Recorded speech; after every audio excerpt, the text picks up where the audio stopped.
आप सबको नमस्कार। मैं सलीजा हूँ, आपकी हिंदी अध्यापिका। बीएससी सेकंड लैंग्वेज जो है हमारे 4 डिपार्टमेंट के बच्चों के लिए।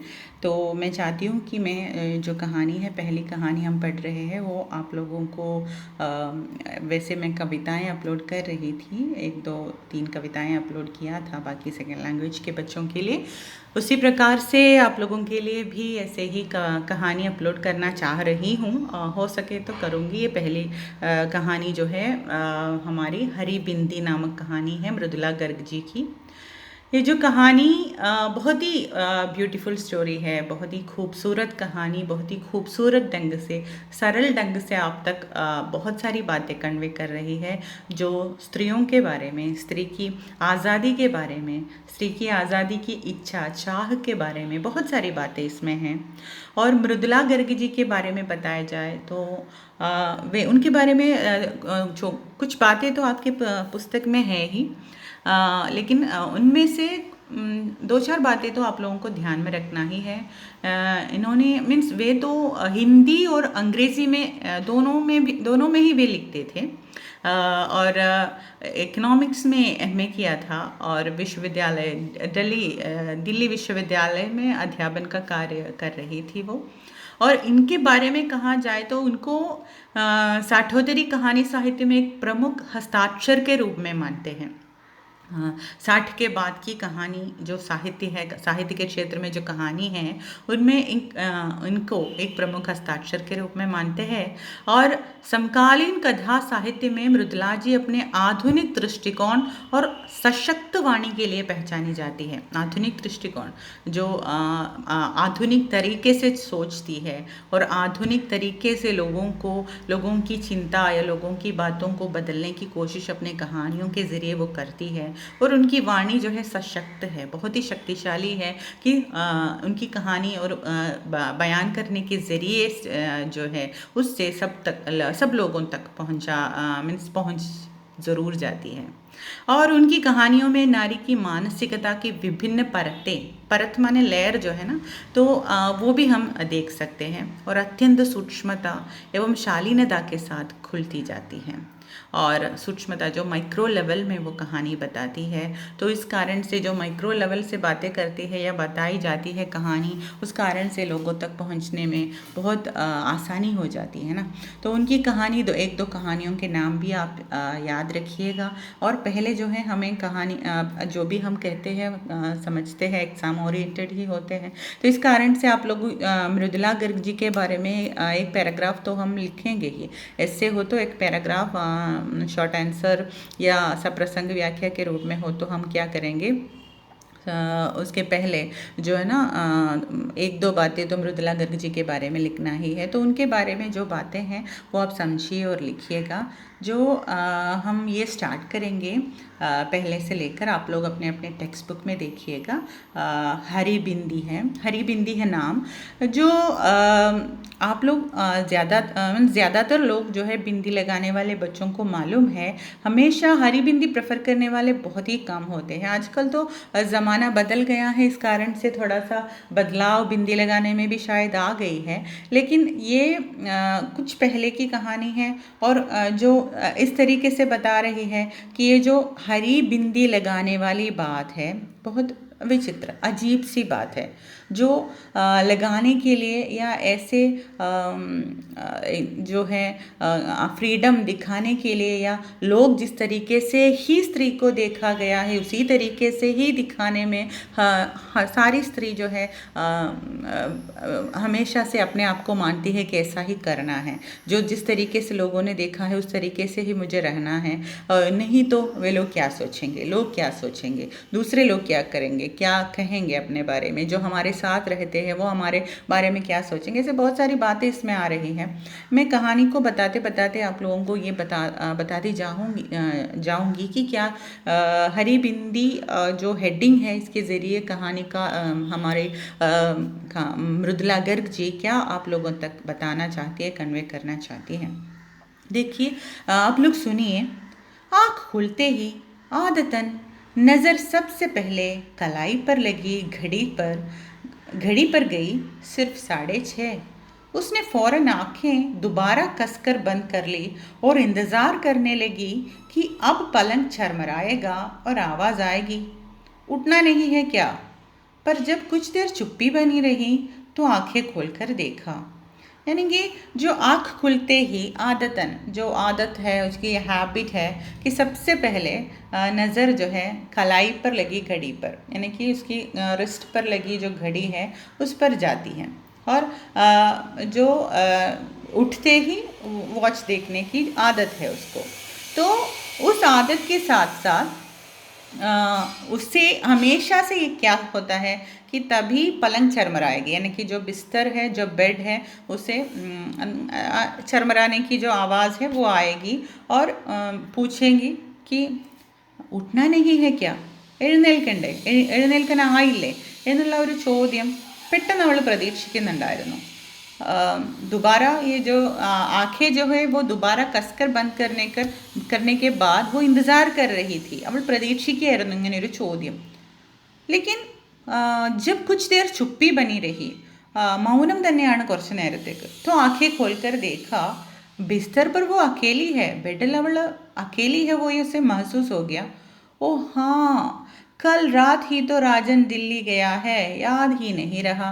तो हमें हमेशा से ऐसा होता है ना, जब सो जाते हैं, सो जाने के बाद आंखें खुलने पर याद नहीं रहती। मैं तो हमेशा से ही ऐसी होती हूँ, याद नहीं होती। और मैं कभी कभी अलार्म के साथ मेरा रिकॉर्डेड भी रख लेती हूँ कि तुझे जाना नहीं है क्या, तुझे करना नहीं है क्या, नमाज नहीं करना है क्या, ऐसे बहुत सारी बातें मैं रिकॉर्डेड करती रहती हूँ, सिर्फ इसीलिए कि याद होना। अच्छा, मुझे भी याद नहीं रहती सुबह क्या करना होती है, यानी कि वो आवाज़ आते ही मुझे याद हो जाती है और बस बाप रे उठना है, तो वो उठना तो है, करना है, ये बात करना है, ये सोच मुझ पर आ जाती है। मैं क्योंकि मैं बहुत सारे ज़्यादा सपने देखती हूँ, सपनों में मैं बहुत भूल जाती हूँ कि क्या करना है सुबह। तो ये तो आंखें खोलकर देखा तो बिस्तर पर वो अकेली है। तभी उसे याद आया कि पिछली रात जो है राजन दिल्ली गया हुआ है और ये तो याद ही नहीं रहा उसको।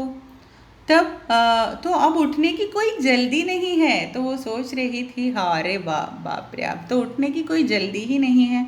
उसने ढेर सारी हवा गालों में भरकर एक लंबी सांस छोड़ी और पूरे बिस्तर पर एक बार लौट गई, यानी कि पूरे बिस्तर पर, ये पूरा बिस्तर अब मेरा है, ये वाली फ्रीडम वाली जो फील है ना, उसी के साथ साथ वो फिर वहाँ पे लेट गई। और ये एक और फ्रीडम वाली बात वहाँ पे है, एक लंबी सांस छोड़ रही थी, वो आज़ादी वाली लंबी सांस छोड़ रही थी। और दूसरे सिरे पर, मुझे पता नहीं मैं क्यों आप लोगों को दिखाते हुए यहाँ पे हाथ की इशारा करती जा रही हूँ, हाथ को मैं आँख पे पकड़ कर रखती हूँ। दूसरे सिरे पर जाकर मुंह पर बाह रख कर लेटी तो कानों में घड़ी की टिक टिक तीव्रता से बज उठी। जब वो हाथ अपनी यानी कि ऐसे ही रख कर हाथों को मुँह पर, यानी कि ബാവ് जो है കൈ ഉണ്ടല്ലോ അതിങ്ങനെ മൂപ്പർ രക്കർ കിടന്നപ്പോൾ उसकी जो टिक टिक आवाज़ है ना वो तीव्रता से बज उठी, വളരെ സ്പീഡിൽ അത് കേട്ടോണ്ടിരുന്നു। वो मुस्कुरा दी। वो मुस्कुराने की जो कारण क्या है पता है? उसे कलाई पर घड़ी बांधकर सोने की आदत है। ये जो उसकी आदत है हमेशा कलाई पर घड़ी बांधकर सोना। और राजन रोज छिड़कर कहता है, അവനത് ഇളിഞ്ഞുകൊണ്ട് പറയുന്ന ഒരു കാര്യമാണ്, ये क्या सारी रात कान के पास टिक टिक होती रहती है, इसे उतारो ना। എപ്പോഴും ഇങ്ങനെ സാരി രാത് जो है കാൻ ചെവിയുടെ അടുത്ത് ടിക് ടിക് ഇങ്ങനെ കേട്ടുകൊണ്ടിരിക്കും, ഇത് അഴിച്ചു വെക്കുക, അത് അയാളുടെ ശീലം, ഇത് ഇവളുടെ ശീലം। उसने बाह उठा ली, तकिया खींच कर पेट के नीचे दबा लिया और लंबे चौड़े पलंग पर बाहें फैलाकर औंधी लेट गई। उफ, सुबह देर तक सोने में कितना आनंद है। आप लोग भी ये मज़ा लेते हैं ना, देर तक सोने की आदत, बहुत अच्छा लगता है। मुझे भी अच्छा लगता है जब हमें क्लास नहीं होते या सुबह सुबह कुछ करना नहीं होता तो थोड़ी देर तक ज़्यादा सोना अच्छी बात होती है। लेकिन वैसे कहना नहीं है कि अच्छी बात है, हमेशा से सुबह सुबह उठना चाहिए बच्चों, ओके। सुबह देर तक सोने में कितना आनंद है, ये कहते हुए वो ऐसे ही लेट गई। राजन होता है तो सुबह 6-6:30 बजे तक 6 बजे तक दफ्तर के लिए ओके नहीं 6 बजे से ही ഖട്ടർ പട്ടർ शुरू हो जाती है. ഫിർഫിർത്തോണ്ടിരിക്കും വേഗം പോവാൻ വേണ്ടിയിട്ടുള്ള സമയം ആയി എന്ന് പറഞ്ഞിട്ട്. खाने चाय नाश्ते की तैयारी और 8 बजे तक दफ्तर के लिए रुखसत. പെട്ടെന്ന് 8 മണിയാകുമ്പോഴേക്കും പുറപ്പെട്ടു പോവുകയും ചെയ്യും. न जाने ये राजन को जल्दी उठने का क्या मर्ज है. പിന്നെ ഇദ്ദേഹത്തിന് എന്തിനാ ഇത്രയും പെട്ടെന്ന് എണീക്കാനുള്ള ഒരു മർസ് से यहाँ पे बीमारी की तरह बताया गया है. മർസ് എന്ന് പറഞ്ഞാൽ രോഗമാണ്. खैर आज वो स्वतंत्र है, जो चाहे करे. उसने शरीर को ढीला छोड़ दिया और दोबारा सोने की तैयारी करने लगी. വളരെ ലൂസായിട്ട് ഫീൽ ചെയ്ത് വീണ്ടും ഉറങ്ങാനുള്ള റെഡിയാവുക. फिर जब आँख खुली यानी कि थोड़ी देर फिर से सो गई वो. फिर जब आँख खुली तो 8:30 बज चुके थे. 8:30 ആയി കഴിഞ്ഞിരുന്നു. उसने एक प्याला चाय बनाई और खिड़की का पर्दा हटाकर बाहर झांकने लगी. ആ കർട്ടൻ അങ്ങ് മാറ്റിയിട്ട് ആ ചായയും എടുത്തിട്ട് ബാഹർ झांकने लगी. ദൂരത്തേക്ക് നോക്കുവാണേ. दूर तक धुंध छाई हुई थी. आज ज़रूर बरसात होगी, उसने सोचा. മൊത്തത്തിലൊരു എന്താ പറയുക, ഇങ്ങനെ മൂടിക്കിടന്നുണ്ടായിരുന്നു, ഒരു ക്ലൗഡി അറ്റ്മോസ്ഫിയർ ആണ്. तो उसने सोचा आज ज़रूर बरसात होगी. उसे धुंध बहुत भली लगती है. जब मालूम नहीं पड़ता कि वहाँ कुछ दूर पर क्या है तो अनायास ही आशा होने लगती है कि कोई अनुपम और मोहक वस्तु होगी. मैं भी खूब हूँ, उसने मुस्कुराकर सोचा. मुझे धुंध में खुलापन लगता है, सूर्य के प्रकाश में घुटन. तो ये एक अलग तरीके के उसके कैरेक्टर की और इशारा है इस सेंटेंस के ज़रिए. जैसे कि मुझे धुंध में खुलापन लगता है. धुंध ഒരു പുകപടലം പോലെ എന്നുള്ള അർത്ഥത്തിലും എടുക്കാം കേട്ടോ. जब धुंध में उसे क्या लगता है और ओपन फील വരും. सूर्य के प्रकाश में उसे घुटन फील ആണ്. घुटन എന്ന് പറഞ്ഞാൽ दम घुटना, ശ്വാസം മുട്ടുന്ന പോലത്തെ फील. बाकी बहुत सारे लोगों के ऐसे है कि सूर्य के प्रकाश में घुटन का फील और धुंध में सूर्य के प्रकाश में खुलापन और धुंध में घुटन फील करने वाले बहुत सारे लोग हैं. इसके तो अलग है, उसके जो फील है वो अलग है. तो उससे इसलिए वो अच्छा लगता है कि दूर से देखता है तो उसके पार कुछ हो या कुछ मोहक वस्तु होगी, ये सोच उसको बहुत अच्छी लगती है शायद. चाय पीकर गर्म पानी से देर तक नहाया जाए, उसने सोचा. चाय पीकर गर्म पानी से देर तक नहाया जाए, उसने सोचा. और इसी विचार से बाल्टी भरने लगी. ബക്കറ്റിൽ വെള്ളം നിറയ്ക്കുകയാണേ കുളിക്കാൻ വേണ്ടിയിട്ട്. കുറേ നേരം കുളിക്കണം. जो उसकी आदत है, जो वो हमेशा करती जाती है, उन सबको बदलने की कोशिश कर रही है वो. पर फिर सहसा ठंडे पानी की फुहार ही अपने ऊपर छोड़ ली. और उसने क्या किया, बहुत सारे ठंडे पानी की फुहार जो है ഫൗണ്ടൈൻ की तरह അതിനിങ്ങനെ ഫവാരി മൊത്തം ഇങ്ങനെ വെള്ളത്തിനെ ഇങ്ങനെ ചാടിപ്പിച്ച് ഫൗണ്ടൈൻ പോലെ അവൾ സന്തോഷിച്ച് കുളിക്കുവാണ്. दांत കിटकिटाते वो ഗസൽ गुनगुनाने लगी. പല്ലിങ്ങനെ പിറക്കുന്നുണ്ടായിരുന്നു തണുത്തിട്ട്. എന്നിട്ട് उसके साथ साथ वो गज़ल भी गुनगुनाने लगी. बड़े तौलिए से खूब रगड़कर शरीर पहुंचा. तो बड़े तौलिया मीन्स വലിയ ടവലെടുത്തിട്ട് നന്നായിട്ട് ഉരച്ച് തുടച്ചു എന്നാണ് പറയണത്. आज एक अद्भुत स्फूर्ति और उत्साह का अनुभव हो रहा है. വല്ലാത്തൊരു എനർജറ്റിക് ഫീലാണെന്ന് എനിക്ക്. नीले रंग का कुर्ता और चूड़ीदार पाजामा पहना. तो नीले रंग की बिंदी माथे पर लगाने को हाथ बढ़ गया. यानी कि जो नीले रंग के जो कुर्ता और चूड़ीदार पाजामा पहनने के बाद नीले रंग की बिंदी നെറ്റിയിൽ വെക്കാൻ വേണ്ടിയിട്ട് हाथ बढ़ गया.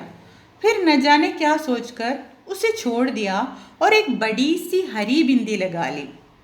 फिर उसने क्या किया कि क्या सोचकर അത് ഒഴിവാക്കിയെന്ന് അറിയില്ല. അവൾ പെട്ടെന്ന് തന്നെ ഹരി ബിന്ദി എടുത്തിട്ട് बड़ी सी हरी बिंदी लगा ली.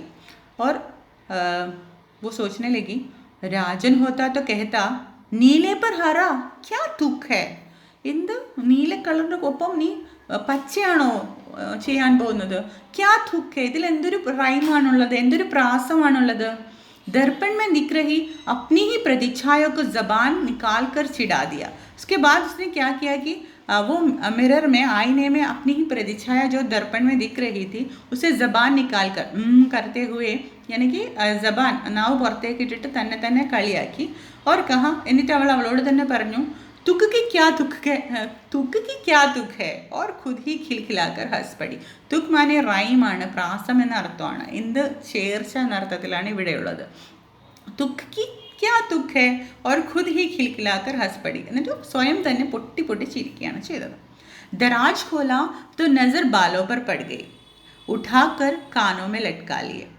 बाली बाली जो होती है ना खानों में लगाने वाली, उस पर उस नज़र पड़ गई ഷെൽഫ് തുറന്നപ്പോൾ. എന്നിട്ട് कानों में लटका लिए തൂക്കിയിട്ടു. विवाह के बाद से पहनने छोड़ दिए थे. അത് അതെല്ലാം നമ്മൾ ഒഴിവാക്കിയതായിരുന്നു. नकली है ना और ज़रूरत से ज़्यादा बड़े. नकली माने सोना नहीं है और ज़रूरत से ज़्यादा बड़ा भी है.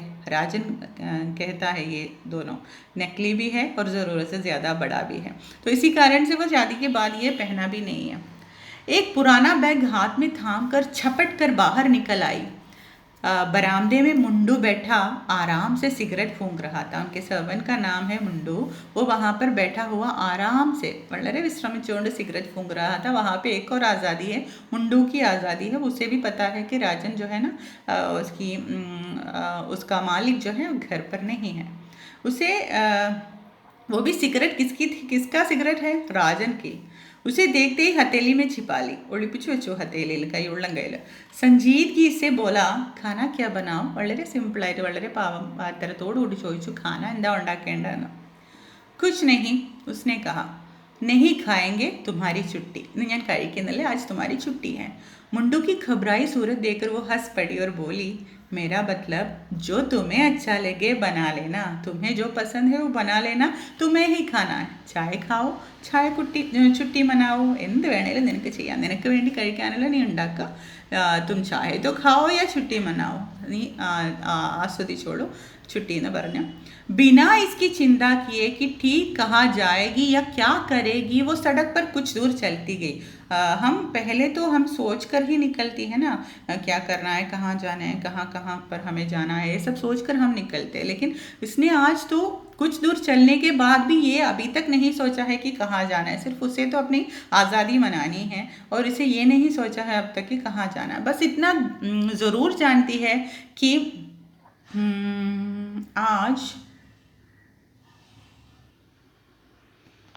आज का दिन यूं ही नहीं जाने देगी.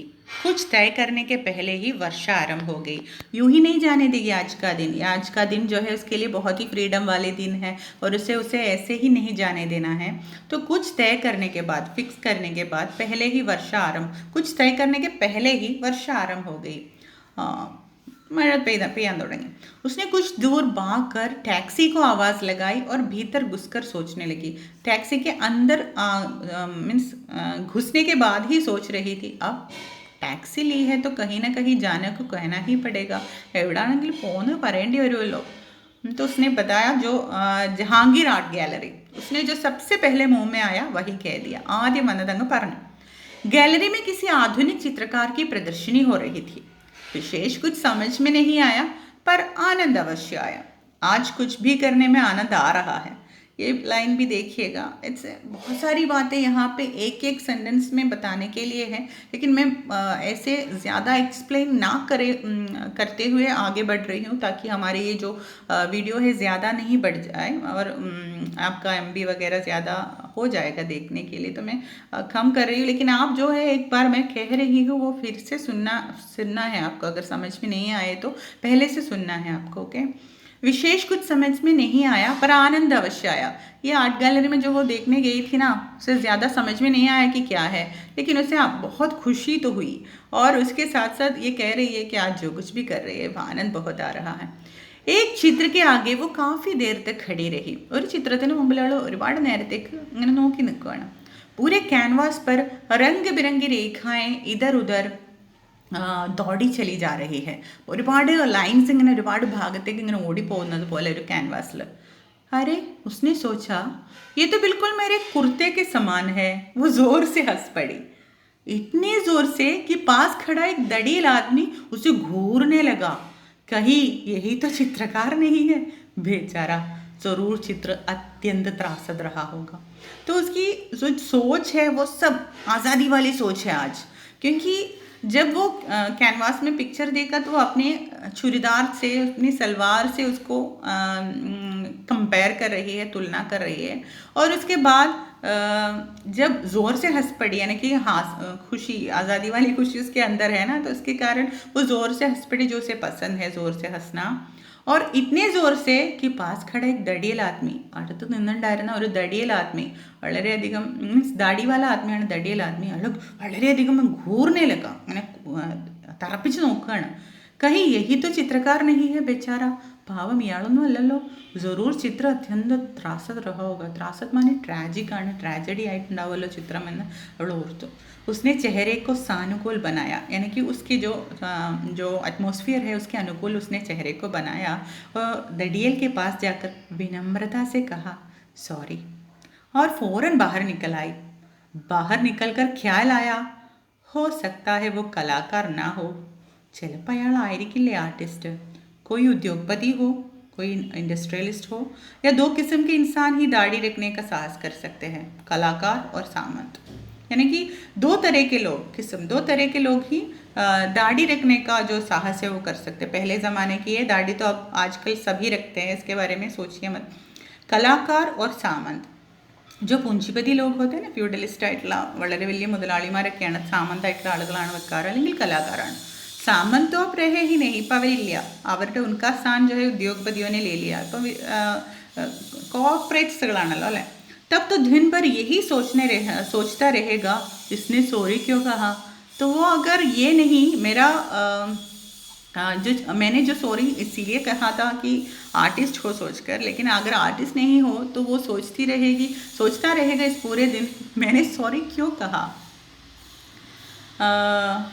उसमें भी नफ़े की गुंजाइश ढूंढता रहेगा नफ़े की गुंजाइश यानी कि जो लाभ की इच्छा वो അത് ആലോചിച്ചുകൊണ്ടിരിക്കും वो दुगने वेग से हंस पड़ी വീണ്ടും അവൾ ഇരട്ടി വേഗത്തിൽ ചിരിക്കുന്നു फिर देखा वर्षा थमी हुई है और आकाश अभी भी काफ़ी गुस्सेल नज़र आ रहा है वर्षा तो थम गई है കുറഞ്ഞു നിന്നു പക്ഷെ ആകാശ് अभी भी बहुत गुस्सा ദേഷ്യമുള്ളതായിട്ട് തോന്നുന്നു क्योंकि पूरा बरसा नहीं है उसने सोचा और फिर सड़क थाम ली സടക്കിലിങ്ങനെ നടക്കുന്നു सड़क के किनारे एक रेस्तरां को देखकर याद आया कि काफ़ी ज़ोर से भूख लगी है റെസ്റ്റോറൻറ്റ് ഉണ്ടായിരുന്നു അപ്പം പെട്ടെന്ന് വിശപ്പ് ഓർമ്മ വന്നു भीतर जाकर छटपट आदेश दिया ऑर्डर കൊടുത്തു एक गर्मा गर्म टिकिया की प्लेट और एक आइसक्रीम एक साथ पैरन ने पूछा हाँ कोई एतराज़ है तो वो पूछ रही है क्या मैंने दोनों एक साथ मैंने ऑर्डर किया है तो तुम्हें कोई एतराज़ है क्या എതിർപ്പുണ്ടോ എന്ന അർത്ഥത്തിൽ ചോദിക്കുന്നു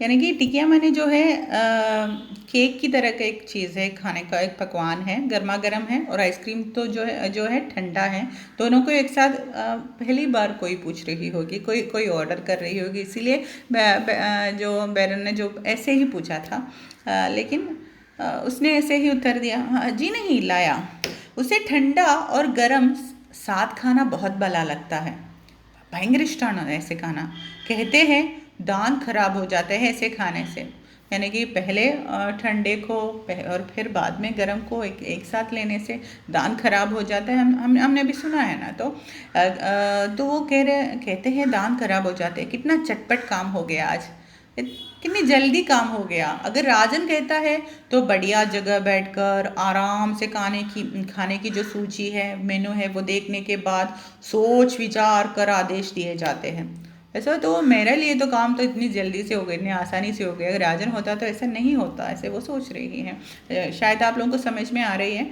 नहीं आ रहे हैं तो एक जो शब्द वर्ड जो है आप लोग लिख के रखिएगा जो आपको समझ में नहीं आए हैं जो सेंटेंस മനസ്സിലാവാത്തതുണ്ടെങ്കിൽ നിങ്ങൾ വേറെ വാട്സാപ്പിൽ ചോദിക്കണം കേട്ടോ खाकर बाहर निकली तो सोचा जो अपनी मर्जी के इस आधार पर उसने खाना खाया और उसके बाद बाहर निकली तो सोचा किसी पास वाले सिनेमा घर में पिक्चर देख ली जाए तो उसकी फर्स्ट आइडिया अगली आइडिया ये है कि पास वाले जो सिनेमा घर है वहाँ पे जाकर देखना है फिल्म किस्मत से ഭാഗ്യം കൊണ്ട് अंग्रेज़ी की एक पुरानी मजाकिया पिक्चर लगी मिल गई इंग्लिश ഒരു വളരെ ഒരു കോമഡി ആയിട്ടുള്ള ഫിലിം കിട്ടും ഡെനി കെ की राजन कहता है न जाने तुम्हें कैसे पसंद है ഇയാൾ എങ്ങനെ നിനക്ക് ഇഷ്ടപ്പെടുന്നത് मुझे तो उसके बचपने पर हंसी नहीं आती അയാളുടെ കുട്ടികളെ എനിക്ക് ഇഷ്ടപ്പെടാറില്ല पर उसे तो आती है खूब आती है और फिर हंसी पर हंसी आती है लेकिन यहाँ हमारी नायिका को तो इस पर बहुत ज़्यादा हंसी आती है और हंसी पर हंसी आती है कभी कभी बेबात आती है जैसे आज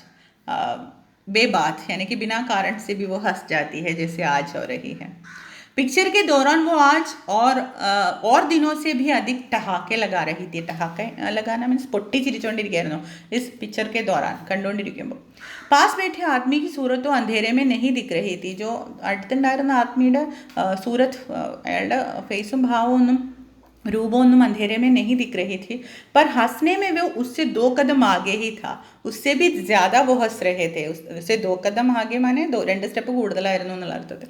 അദാകാർക്ക് एक बेचारगी की मुद्रा पर यानी कि ഒരു പാവത്തരത്തിൻ്റെ ഒരു ഭാവം ഉണ്ടായിരുന്നു നായകൻ്റെ നടൻ്റെ.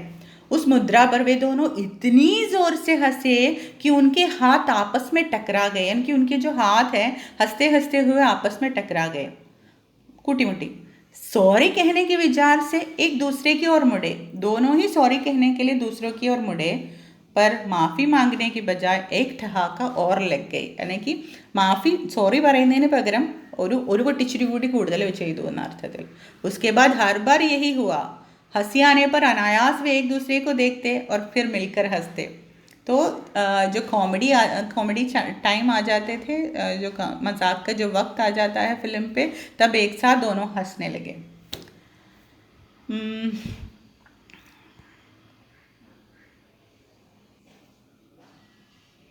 2 लाइन यहाँ पे छूट गई है, मिस 2 लाइन्स. तो आप लोगों को ना अपने पुस्तक में देखना है कि वहाँ पे ये क्या कह रहे थे. जो मिलकर हंसते, दोनों मिलकर हंसने लगे. उसके बाद पिक्चर समाप्त होने पर वे साथ साथ बाहर निकले. പിന്നെ ഒരുമിച്ചാണ് പുറത്തിറങ്ങിയത്. तो देखा 4:30 बजे ही काफ़ी अंधेरा हो चला है. इतने 4:30 बजे है, सिर्फ बहुत ज़्यादा अंधेरा है जैसे हम देखते हैं. आकाश यूँ तना खड़ा है, थनकर खड़ा है, जो बहुत सारे शीशे उसके अंदर हो कि बस अब बरसा इप्प पे मनमटल. कितना सुहावना दिन है, व्हाट ए प्लेजेंट डे. उसने अपने पड़ोसी से कहा. पड़ोसी मीन्स यहाँ पे ये पड़ोसी नहीं है, अपने बगल में बैठकर अपने पड़ोस में यानी कि अपने बगल अपने पास वाली सीट पर बैठकर अभी तक फिल्म देख रहे थे. इस कारण से वो तो इसी कारण से यहाँ पे पड़ोसी എന്ന് പറഞ്ഞത് കേട്ടോ, അല്ലാതെ പടോസി അല്ലേ. कितना सुहावना दिन है, उसने अपने पड़ोसी से कहा. सुहावना, उसने कुछ अचरज में कहा. या बेरंगा, प्लसेंट എന്നാണോ പറയില്ലെങ്കിൽ നിറമില്ലാത്ത ദിവസമെന്നോ. इस दिन का तो कोई रंग ही नहीं है. हाँ, कितना सुहावना बेरंग दिन. वो हंस पड़ा. समझता हूँ, यहाँ सूरज तो रोज़ ही निकलता है, पर धुंध कभी कभी होती है. 8 महीनों में आज पहली बार, उसने कहा. तो 8 महीनों में यहाँ पे पहली बार धुंध हो रही है, इसीलिए उसे ये दिन बहुत ही सुहावना लग रही है. और अब मानसून शुरू हो जाएगी, वो पूछ रहे थे. हाँ, आज खूब बरसेगा, उसने कहा. और अनायास ही, कॉफ़ी पियेंगे? ज़रूर. हल्की हल्की फुहार पड़नी शुरू हो गई थी. ചെറുതായിട്ട് മഴ ചാറുന്നുണ്ടായിരുന്നു. तो दोनों भागकर सामने वाले रेस्तरां में जा घुसे. उसने बाल छटक दिए और बोली, आपका छाता कहाँ है? छाता? हाँ, आप लोग हमेशा छाता साथ नहीं रखते. वो ठहाका मारकर हंस पड़ा. इंग्लैंड में, उसने कहा. कॉफ़ी मंगवा कर दोनों सामने काले पड़े समुद्र को देखते देखते अपने अपने ख्यालों में खो गए. कॉफ़ी पीते हुए दोनों ही अपने ख्यालों में खो गए. दोनों साथ तो हैं लेकिन तो अपने अपने ख्यालों में खो गए. सहसा उसकी आवाज़ सुनकर वो चौंकी. आप क्या सोच रही है जानने के लिए पेनी का खर्चा करने को तैयार हूँ. यानी कि एक ऐसी सेंटेंस बताया जो उसके बारे में वो क्या सोच रही है जानने के लिए उसने ऐसे बताया कि आप क्या सोच रही है ये जानने के लिए मैं 1 पेनी खर्चा करने के लिए तैयार हूँ. दीजिए, उसने हंसकर कहा. उसने निहायत संजीदगी के साथ जेब में हाथ डाला और 1 पेनी आगे हाथ बढ़ा दी. उसने इसे उठाकर हथेली में बंद कर लिया. बताना सच सच होगा. मैं सोच रही थी यदि समुद्र में कूद पड़ो तो कितनी दूर तक अकेली तैर सकूंगी. और आप क्या सोच रहे थे? पर पेनी नहीं दूंगी. मैं पेनी नहीं दूंगी, लेकिन आप क्या सोच रहे थे ये मुझे बताइएगा ज़रूर. उसने मुट्ठी को और कसकर बंद कर लिया, जैसे किसी आत्मीय का दिया उपहार, जैसे कि जो आत्मीय दोस्त उससे मिला हुआ एक गिफ्ट के रूप में उस पैसे को कसकर बंद करते हुए बताया कि ये नहीं मिलने वाला. बुरा तो नहीं मानेगी? उसने पूछा. मैं अगर क्या सोच रहा था ये आपको बताऊँ तो बुरा तो नहीं मानोगी? नहीं, उसने कह तो दिया पर दिल बैठ गया। बस अब वो घिसी पिटी आशिकाना बातें शुरू हो जाएगी। वो सोच रही थी, अरे बाप रे, ये तो आशिकाना बातें, इश्क वाली बातें तो ना करे। मैं सोच रहा था बारिश पड़ जाने पर यहाँ से वोरली तक का टैक्सी भाड़ा कितना लगेगा। यानी कि उसे तो बहुत अच्छा लगा, इसीलिए वो ज़ोर से हंस पड़ी। यहाँ से वहाँ तक की टैक्सी वाली बात सोच रही थी सुनकर, घिसी पिटी बात तो नहीं है ये सोचकर वो हंस पड़ी। दुर्भावना से नहीं, हर्ष के अतिरेक से। ये जो दुर्भावना के कारण नहीं, इनकी उसे बहुत ही खुशी हो गई थी, हर्ष हर्ष आनंद बहुत ज़्यादा आ गया था। मुझे रास्ते में छोड़ते जाएंगे? तो आधा, उसने हंसकर कहा। यानी कि अगर हम दोनों साथ साथ जाएंगे तो मैं रास्ते में उसमें से उतरूंगी तो आगे जो टैक्सी वाला पैसा है वो आधा ही रहेगा। इसीलिए बता रहे मुझे रास्ते में छोड़ते जाएंगे तो आधा ही रहेगा आपको। उसने बहुत हंस कर कहा। बहुत खूब। उसने ये भी नहीं पूछा कि वो कहाँ रहती हैं। उसे लगा वो जीवन में पहली बार ऐसे इंसान के साथ बैठी है जो वो नहीं जानना चाहता है कि उसके पति है या नहीं, और है तो क्या काम करते हैं। तो हमेशा से हम बहुत सारे, यानी कि आप लोग शायद समझ नहीं पाएंगे, जो शुदा औरत है या जो काम कर रही है, बाहर रहती है, बाहर ज़िंदगी बिताती है, ऐसे जो औरतों को हमेशा से ये भुगतना पड़ता है, हमेशा से ये सोच साथ साथ रहती है कि क्या करते हैं आपका पति। आपका पति नहीं है, पहली बार यही पूछते हैं पति क्या करते हैं। हम क्या करते हैं उसको ये समझने की कोई ज़रूरत नहीं होती। हमेशा से सुनती हूँ कि हस्बैंड क्या करते हैं, तो यही सुनना है सबको, पता नहीं क्यों।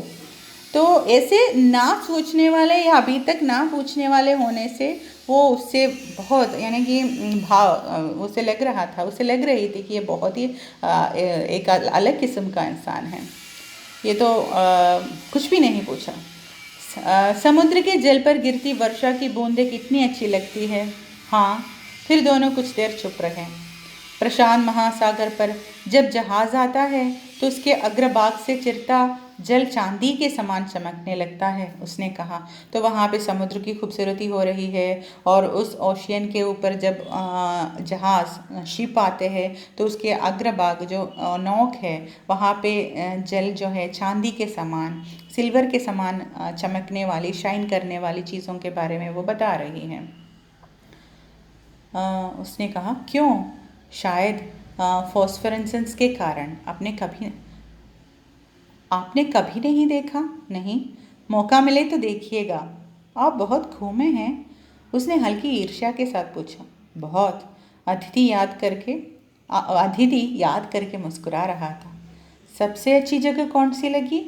जब जहाँ हुआ, यानी कि जहाँ पे रहा उसी जगह को वो पसंद कर रहे थे, इसीलिए बताया जब जहाँ हुआ।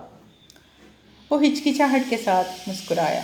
पता नहीं वो समझे या ना समझे, पर वो सहमति स्वरूप सिर हिलाकर मुस्कुरा दी। यानी कि जो मान गया है, समझ गया है, ऐसे ही वो सिर हिलाकर तले लकीटे चिरचो। उसने देखा कॉफ़ी समाप्त हो गई है और बेरा बिल लिए चले आ रहा है। बाहर वर्षा थमने वाली है, धुंध भी छट रही है। नहीं, धुआंधार नहीं बरसेगा, वो संकेत झूठ निकला। अब धुंध हट जाएगी और वही तेज प्रकाश वाला सूर्य निकल आएगा। अभी तक तो लग रहा था कि बहुत बड़ा ही बड़े रूप में ही बरसात आने वाली है, लेकिन अभी तो धुंध हट रही है, इसी कारण से प्रकाश वाला सूर्य अभी निकल आएगा, ज़्यादा बरसने वाला नहीं है। बिल आने पर उसने स्वयं उठा लिया, कहा न्योता मेरा था। तो उसने बताया क्षणम ज्ञानले क्षणिचदोंड, उसने बिल आपने उठा लिया। अदिति ने कोई बहस नहीं की। ഒരു തരത്തിലുള്ള ബഹസിന് നിന്നില്ല, വാദത്തിന് നിന്നില്ല, തർക്കത്തിന് നിന്നില്ല। शुक्र है उसने सोचा। कहीं हर पुरुष के समान पैसे देने की जिद करने लगता तो सब कुछ बिखर जाता। यानी कि हर पुरुष ऐसे सोचते हैं कि पुरुष है तो पैसे देना चाहिए, तो इस प्रकार से इसने तो ऐसा कुछ भी नहीं कहा, अलग है। ये भी जिद करता तो सब कुछ बिखर जाता। एल्लम स्कैटेड आओ मारनो। टैक्सी लेकर चल ही थे कि घर आ गया। उतरते उतरते पैसे निकालने लगी। तो उसने कहा रहने दीजिए। तो टैक्सी में चल रहे थे, तो वो जब उतर रही थी, അവളെ ഇറങ്ങുമ്പോൾ പൈസ പകുതി കൊടുക്കാമെന്ന് ആദ്യമേ പറഞ്ഞതല്ലേ, पैसे निकालने लगी तो उसने कहा रहने दीजिए, വേണ്ട എന്ന് പറഞ്ഞു, അത് വെച്ചോളൂ। क्यों? उसके माथे पर शिकन पड़ गई। നെറ്റി ചുളിച്ചുകൊണ്ട് ചോദിച്ചു, क्यों?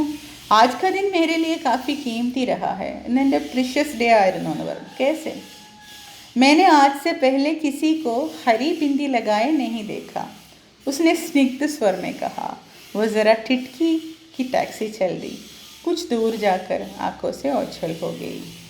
यानी कि इस कहानी की विशेषता इस लास्ट लाइन में भी देख सकते हैं आप। दूसरे भी ये देख रहे हैं, समझ रहे हैं।